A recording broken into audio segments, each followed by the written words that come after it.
Hello mga kabadang! Kumusta ka mo dida? Ayan. So nagpaparasog ng panahon nga na mapasok-pasunduro, maupay nala, nga maupay gud talaga pag inukoy talaga probinsya, di ba?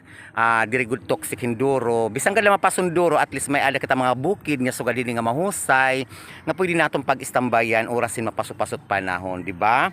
So tako nya lang kinamumutangan mga kabadang is napaka mahusay hinduro talaga yang lugar, di ba?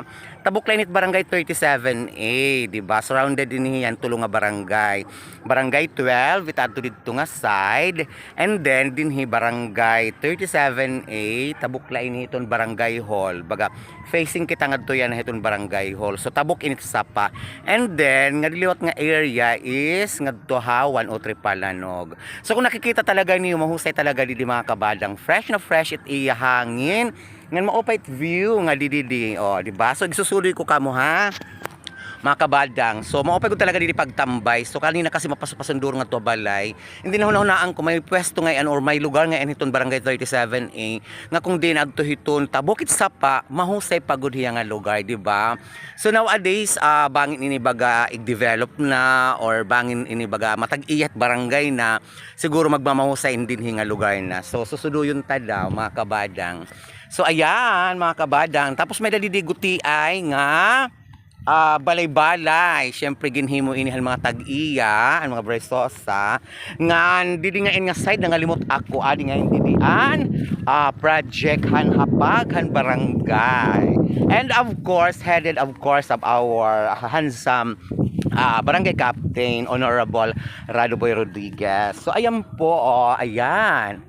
Ito po yung area ng hapag, o di ba? Makalilipay gud man atong barangay nga nadukwag, and then compliance kita hiton mga kanang government nga mga mandate in which ang hapag, di ba? So ayan, makita kamo ito mga kabadang, haluag it area hiton kanan hapag. So ayan, mostly talaga di mga kabadang kumakalika mo di nga area kay sugad hiniya ng mga oras damot nagmumuruglay di nga mga kabataan na nagduduro dalagan kay ini nga area is mapresko yan duro.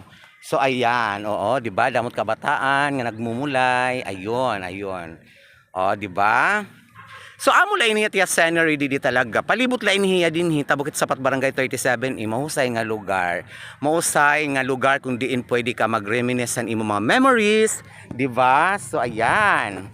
Ipapasyala ko kamo mga kabadang, di ba? O ayan, mahusay talagang duro didi ha. Ang mga tawa Barangay 37A discover gihapon niyon din nga pwesto nga lugar. Mahusay talaga din nga aton lugar. And I love Barangay 37-A. Yan. Thank you mga kabadang. See you. Bye-bye.